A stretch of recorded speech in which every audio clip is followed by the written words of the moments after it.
remember that was like one of your first speeches at college. And you think you'd be ready to do that speech. You said, hey, let me give that a try. This guy comes in. I mean, probably one of the great speeches. And what's amazing is the level of preparation. Do you think that the level of, before we get into a whole bunch of things, do you think that this preparation is probably one of your strengths and something that's kind of taking you to a completely another level? Yeah, you have to always be prepared, and especially if you're giving a speech. Yeah, you got to have something to fall back on, experience. Whenever I'm in front of a group talking, it's probably the most fearful thing for anybody, to get up in front of a group of people and talk whether you know them or not. So when I was a freshman in college, I had a speech class, and I always went to class till it was time to give my speech. So one day the instructor said, Mr. Frazier, I'd like to see you after class. So he said, why is it you always come to class, and you don't come for your speech? I said, there's no way I can talk in front of the class. Really? Yeah, he said, why not? You're the basketball player, aren't you? I said, yes, sir. He said, I've seen you play in front of thousands of people that you don't know. Why can't you talk in front of 20 people that you do know? So that sounds pragmatic, but what am I going to talk about? Talk about basketball. So my first speech I gave on basketball, I thought people would laugh. Nobody laughed. So whenever I'm in a group like this, I think of the guy. I can't remember his name now, but I always say, what if? What if this man didn't give me the confidence to get up? Would I be using all the big words that I use on the So, and that's why Brandon and I are always willing to give back, to try to help out kids, because we're standing on the shoulders of a lot of people. No question. We're talking about Atlanta. Why basketball? How did basketball come about? Well, as a kid, I love sports. I played football, basketball, baseball. If it rained, we played ping pong, checkers, backgammon. You like to compete? Yeah, I like to compete. And I was a precocious player. Like when I was in 4th grade, I was playing against 6th and 7th graders. So I was always good with basketball. I was a quarterback. I was telling them football. I was a catcher in baseball. So I always had these leadership roles that I was in, which prepared me once I became a professional player. And you talked about, my career, how I've never embarrassed myself with drugs, alcohol, or anything. So it's amazing. I remember in the sporting club, we would have people come up. If you drank all the drinks, we'd be carrying you out, but you'd be drinking, remember you'd be drinking like 7-Up or something, we'd be ordering your vodka and tonics. You were good for like 30 or 40 of those a night. You'd have to bringing up the bar tab, getting the margin up. Did you think maybe baseball at one point, or the football was always going to be clear cut? You were going to step ahead on the basketball thing? I would have played football, but in those days there were no black quarterbacks. So I knew I didn't have the speed to be a wide receiver or defensive back.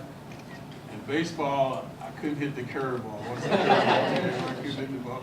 So I thought my thing would be basketball, so I stuck with that. Now, we'll move to the 69-73 Knicks, not to wish you ran a team championship or anything, but the 69-73 Knicks thing, was that team as special as it seemed to be, and why was it so special? What were some of the most important parts of that team that made it such a good team? Personalities, the character of the players, which is why you guys still talk about them. And we personified team. Can't mention Frazier without Bradley, without DeBusschere, without Reed, without Barnett. And a lot of times you hear, after everything is over, that those guys hated each other or something, But we truly respect each other, and we still keep in touch. Willis Reed calls me every Christmas, which Merry Christmas. Yeah. Even though he traded you. Even though he traded me, I still have respect for him. There were more positives than negatives. Like if you see my handwriting, I copied the way Willis, he has an excellent handwriting. Yes. His tenacity on the court, how he dealt with the fans, his professionalism, always taking time to talk to kids. And so he had a very profound impact on me. Let's talk about the Game 7, that game that we all dream of having. Game 7, you go off. Take control of that game. I don't know if there's ever been a game like that where... There hasn't. On every every sense of the word. I mean, you controlled every aspect of the game. What was your mindset going in that game? What was it like? And did you have in your mind you were going to do that, or did it just happen? Well, you know, in Game 6, Wilt Chamberlain, I think, got 37 points on us because Willis didn't play. Right. So I was just thankful that we had a Game 7 coming back to New York. But I was like one of the youngest guys on the team, so every game day, my biggest thing was, what am I going to wear? You know, like get my wardrobe together. So when I woke up, that's what I'm thinking. And I remember Willis is injured, so I was calling around to find out if he was going to play. So I couldn't get any information. So when I went to the game, I had no clue. Willis was in the locker room. He had been there since 10 a.m., you know, getting treatment. So we were all in there asking him, was he going to play? So Holtzman closed the door and said, whether he plays or not, we have to. So you guys got to get focused on the game. So when we left the locker room, we had no idea Willis would be playing or not. But everybody thought it was premeditated, that the way he came on the court, we already knew. I was just as flabbergasted as everybody else when I saw him walk out. The crowd went crazy. But I'll never forget, I saw Chamberlain, I saw Baylor, I saw West. Three of the greatest players that ever played a game. They became mesmerized just standing there looking at Willis. And for some reason, that gave me so much confidence. I went, we got these guys. And then you guys, the crowd started cheering, and you guys never shut up the whole game. It just got bigger. And Willis would come out, he made his first shot. You know, then he made his second shot. I go, this guy's been holding out on us. There's nothing wrong with him. So that kind of set the tempo right there. Did you think you were going to have that kind of game? I mean, you're just gassed. I mean, the defensive part, especially with the steals, I mean, were you just in a zone? Were you just and were you ever in that kind of zone other than that time, or was that the highest level of zone you've been in? Well, ironically, whenever we leave the locker room, like we were playing Earl and Pearl, Holtzman would say, hey, Clyde, forget about offense. Just focus on defense against Earl. So this game, when we left, he told me, hey, Clyde, hit the open man. You know, but as the game progressed, I was the open man. Every time I came open, I had a shot. So, but my best buddy, my college teammate, was a guy who was devastating. And, you know, I was glad when they took him out of the game. A guy named Dick Gary, we played together in Southern Illinois.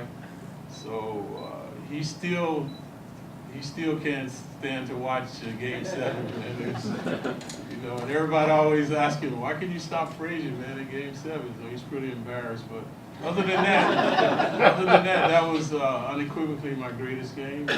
Considering it was Game 7, everything was on the line. My defense was just, I don't know, I just had a knack for, you know, seeing the ball, if you guys hear me telling the Knicks, see the ball, see you, man, same time, so that's what I perfected. When I was in college, like my sophomore year, I was a little All-American. I averaged like 25 points a game. I became very cocky. I stopped going to class. So I flunked out of school. So what was my junior year, I had to sit out. And as a punishment, my coach made me play defense every day in practice. I had to play defense. So I never blamed him for my folly. So I just said, if I have to play defense, I'm going to be the best defensive player around. So I mastered the stance is the main thing. Butt down, head up, stagger stance. Like I say, see your ball, there's certain basics that you master. I got the cadence of guys dribbling. And that 1 year of adversity, I like defense better than offense. I still do. That was my thing. And having pride and not allowing guys to score on me. I hated when somebody scored a basket on me, so I like really focus on the defense. I love when you talk about defensively, it's like you're watching someone's cadence or you're focused on the way somebody's playing, but you're not going to pick it until it's an opportune moment when your team needs you to steal. Even though you probably could steal at the moment, you'll wait till later in the game when it's in a more important moment to then. Right. A lot of it's all that set kind of up. thought process. I mean, it just. Yeah, I set them up. Like if a guy's dribbling, obviously you should protect the ball with your body, but you know, if a guy's doing that in the game, he becomes comfortable doing that. So I just let him get away with that. And now in the key time in the game, I kind of set him up for that. He's comfortable doing it, and I'll make a steal go down and kind of change the tempo of the game. But everyone has a weakness. Like I knew every guy's weakness. Like if I'm guarding Jerry West, he doesn't like to be pounded. You know, he doesn't like the physicality. So I get up and bump him.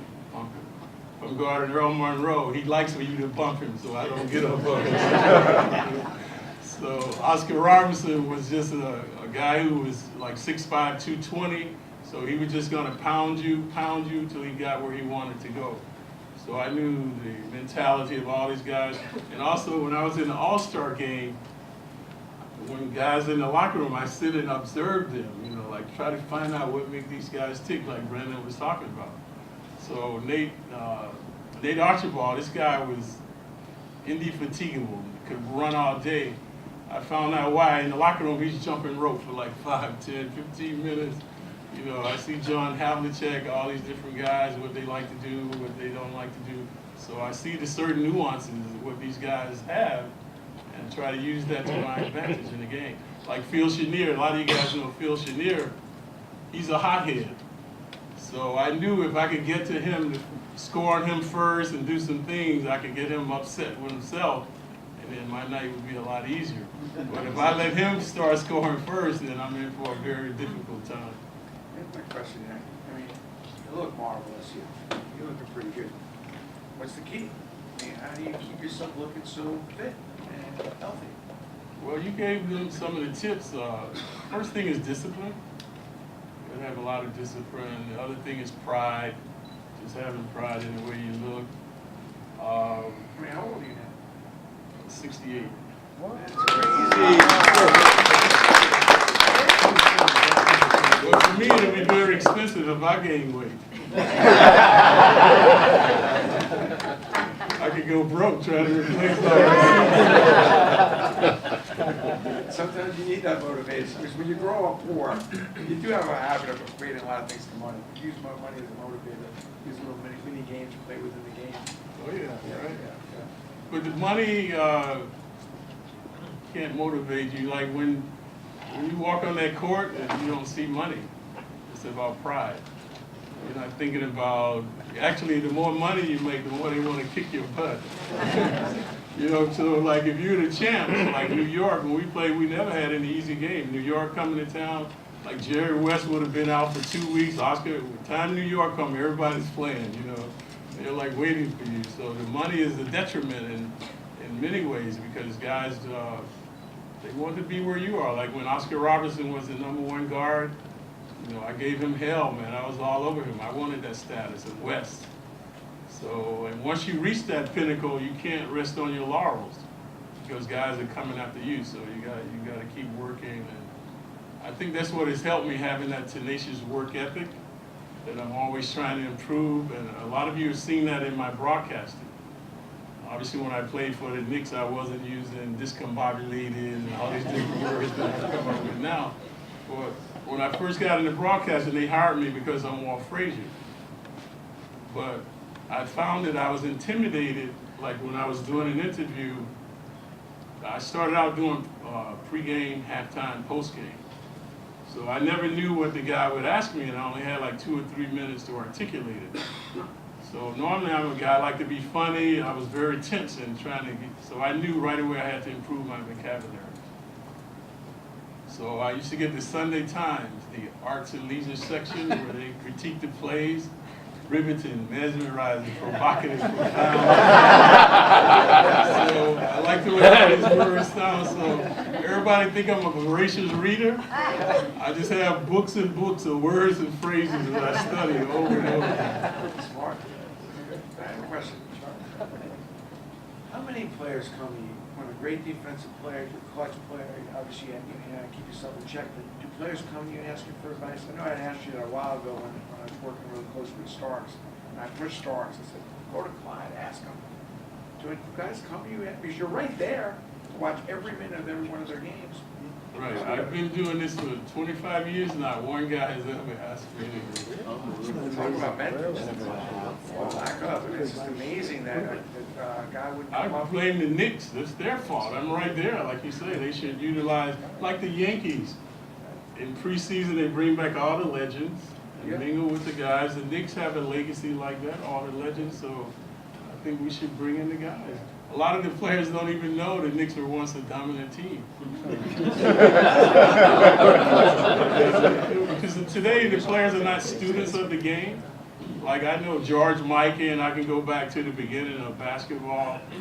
But one time Shaquille O'Neal asked Lenny Wilkins, did he ever play? He didn't even know.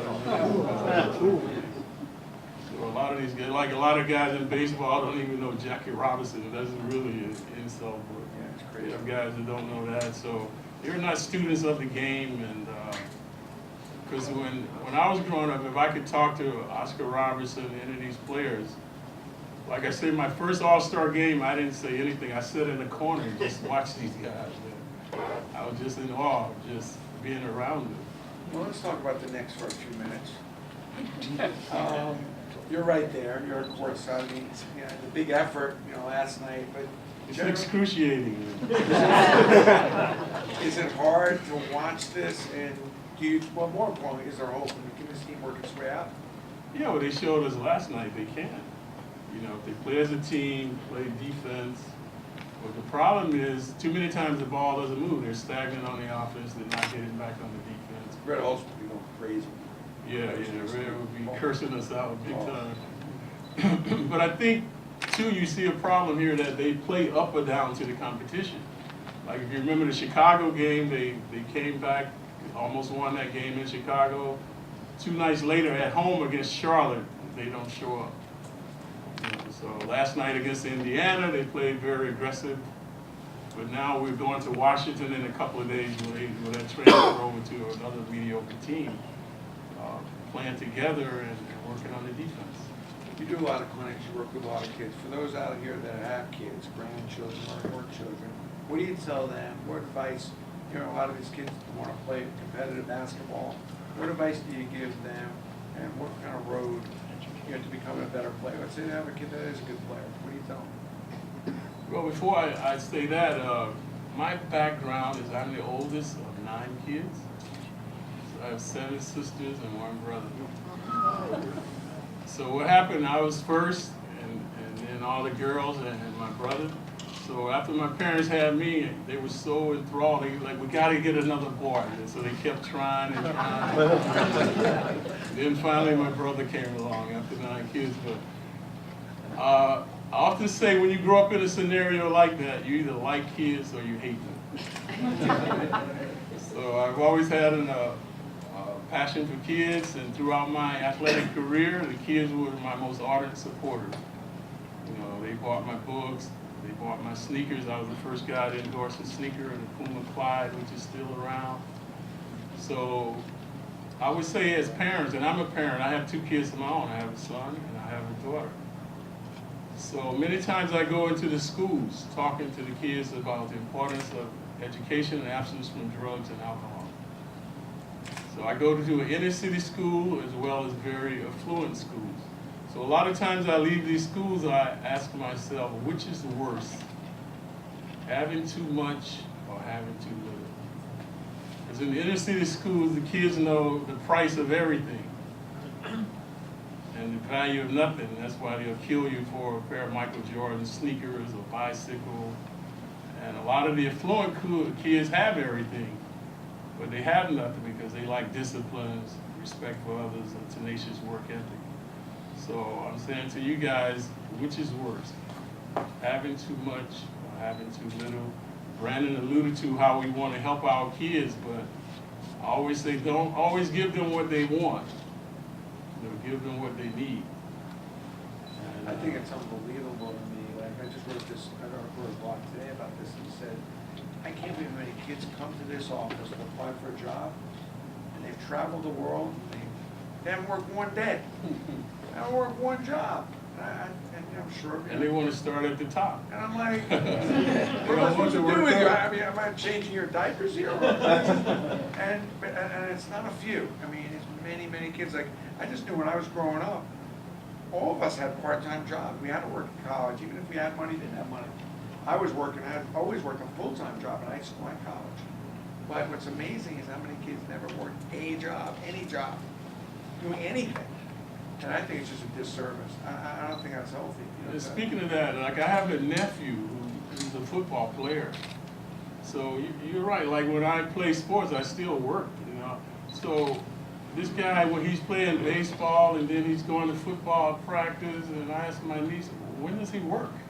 The guy knows nothing about a job, man. He's never had a job. All he does is prepare for sports. He's never had a bona fide job. And that's a problem with a lot of the players. But the other thing I wanted to tell you guys is usually I ask the kids, whether it's inner city or affluent schools, how can you better improve your relationship with your parents? First thing they always say is, my parents don't communicate with me. So if you don't communicate, I think if you don't communicate, you can't motivate people. You gotta be able to communicate. Look at a Jason Kidd now. People are asking me, Clyde, will he be a good coach? We know he's a great player, but if he can't motivate 15 guys and communicate with them, he's not going to be a good coach. It's all about communication, getting their respect. And then the other thing the kids talk about is compromise. My parents are too strict, they never compromise. So these are the two things, not my words, but what the kids are talking about, how you can improve your relationship. And these days, communication is not simple. So it used to be, you sit down, you have a conversation. Now, it's a text, it's an Instagram, or, there's different ways now to communicate with your kids. And they're, a lot of You gotta get in their face, man, Yeah. like this, look in those A lot eyes. of times, just Look in because those they're eyes, home, man. there's another big delusional thing, like, oh, my kid's home. Like, your kid could be home doing some really crazy, sick things. 2 feet away. It's like where, if you knew your kid was home, everything's cool. You're watching 2, 4, 7, 9, or 11. See, what my philosophy is if they can train a tiger, the most ferocious thing, by feeding them, then surely I can control my kid if I'm feeding them. I can tell them what to do, what to say, because I'm feeding them. Yeah, there's no question. And, the Peters are known for that too. I think they did a great job, obviously, with Derek, and they always talked about finding out what their kids really like doing, and just motivate and let them do as much of that as they could, as long as they were doing the other things. So, Derek would allow him to play baseball if he didn't get his homework done. They didn't allow him to go play baseball if he didn't get his room clean. He was bad with his sister, maybe he can't go to practice. Just take away the thing if he likes the most, or if he does the right thing, let him do what he I wants to do. find the culprits are the mothers. The mothers are the culprits. Really? Why is that? Because fathers can do that. Fathers can be very strict, Yeah. but the mothers can't. The mothers can't. The father can tell you one day, son, you gotta go. Mom will never say that. Right. Dad will do that, but not the mothers. So the mothers are, the umbilical cord is never severed. Any questions? Yeah. You made an interesting comment. When you went on the field, you saw the field, not money. It appears in our current sporting world, it's a reverse, especially what we've seen in the last few days. Can you comment on that? Well, see, their problem is they already have the money. So if you look at football, before they draft these guys, they know how high they can jump, aptitude tests and all of this, but they've never created a machine that can look at a man's heart and say, if I give you $10 million, you're going to give me 100% all the time. So that's the problem they make. They give guys millions of dollars and take away their motivation.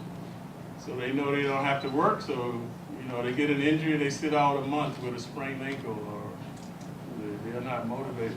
Conversely, if you look at free agents, the guys in football that sign as free agent, I bet you 99% of those guys make a team. Whereas the #1 draft choices, over 3/4 of those guys fail. They never become the stars that they think they are. So it's all about the motivating factor. But these teams spoil them. The teams are like parents today. Like when we played, we had to clean our own road uniforms.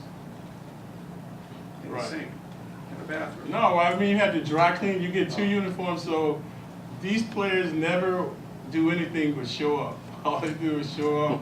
The trainer does this, that. They've got food. Hey man, so you take away their motivation a lot of times. That's why I'm telling you, they have a equivalent of a 747 jet that the Knicks travel in, and the Rangers also use it. So, it's very spacious, and after the games, we have 3 or 4 different choices of what you can eat. So they have all of this food and stuff, and they complain about being tired. They don't know anything like we supply commercially. And 1:30 in the morning, we're on the road. 1:30 in the morning, these guys are back in their own bed, sleeping home, resting up. So again, like with our kids, you can take away that motivation. Brandon mentioned my son, Walt III. Terrific student, like he went to the University of Pennsylvania, graduated and stuff, but like me, he wanted to be a ball player, but unfortunately for him, I grew up separated from him, so I used to see him in the summer. He lived in Chicago. But when I used to go to his house, if I opened the refrigerator, all I saw in there was food if I wanted to get stuff out. Conversely, if you ever came to my house, open the refrigerator, you would have been blinded by the light. The only thing there was some water bottles, So a lot of your kids have never seen that light. They don't know there's a light in the refrigerator. A lot of you guys have never seen it. So that light can be a beacon to success. So that really is the magic question.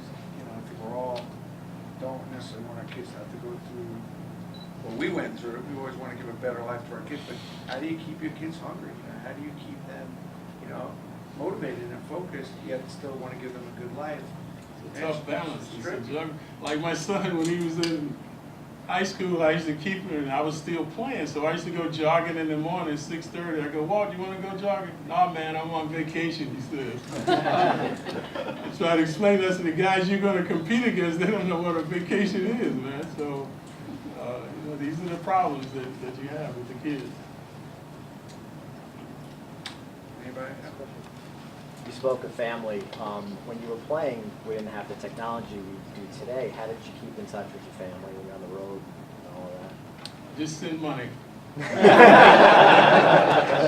Uncle Walt, please send money. All right, we're going to take some, got one more? My father and I used to go to the games, we sat in the upper tier when you guys played. When you had Dick Barnett side by side with you playing on the first championship team, and then the second championship team you had Earl Monroe, which is your fierce competitor. How did it feel playing like with Earl Monroe? It was strange. It was strange. One day you had it, one day you didn't. And my father and I always wondered that question. Yeah, well, with Barnett didn't want the ball until he could shoot it. Yeah. So I never had a problem with him. I bring it up, pass it to him, and I don't see it anymore. So, but with Earl, because we've been such competitors, and it's like a guy playing for the Red Sox, and now he comes to the Yankees. Man, how do the fans even accept this guy? So he's been our nemesis for so long. So it was the same way with Earl, but he's such a good person, and he's nothing like his image on the court. He's a very quiet, shy guy, but on the court he's very flamboyant. So once I found that out, and he's very team-oriented, he just wanted to win. The main thing he said that impressed me when he came, he goes, "This is Clyde's team." He just said, "I'm just here to try to help make it better and try to win a championship." So the media said it would never work. Said we need 2 basketballs, but we proved them wrong because basically we never let our egos get involved. And that's the detriment to not only business or sports or whatever. When people start competing with their egos, it's going to be devastating. So actually, this is his birthday. I've got to call him once I leave here. You see, we keep in touch. So. Earl has been feeling that great lately, but first of all, he's the funniest guy. He did some stand-up. He used to do stand-up. He's one of those kind of characters. But also, he's very flexible. And everything I've ever done with Earl through the years and everything, because he's always been flexible. That's always he's a pretty big name, pretty good star name. He was always flexible and trying to do whatever we needed to do to make it work. I can see how that could be a natural fit. But see, that's what happened. Like when I come here with Brandon people, they're asking me all these things, and I'm going, no. They go, oh, you're easy. You see, because the other players are demanding. Like today's players, they want this and they want that, and they've got to have all of this. Whereas the old school guys are just like you thought they were. Basics, down to earth guys, and everything you can relate to it. Absolutely. I never asked Brandon for millions, you see, I just come and sign on. When I first got started with Clyde, they asked for a Little League player. I said, I got this guy who played, a baseball player, I'd say, I got this guy who played Little League. I mean, I would book Clyde for anything and everything because I knew he'd do a great job. Now, you just don't know. You know, for guys in a bad mood, you know, you get a high-level player, he's in a bad mood. I mean, it is the reason why all this hair went. It's, you know, it's crazy, nerve-wracking.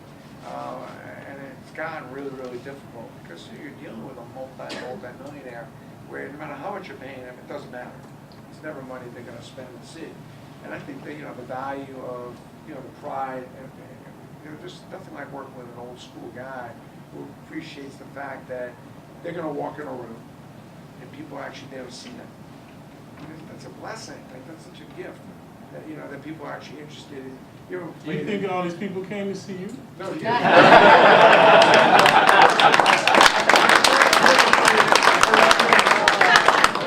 it's very humbling, guys. It really is.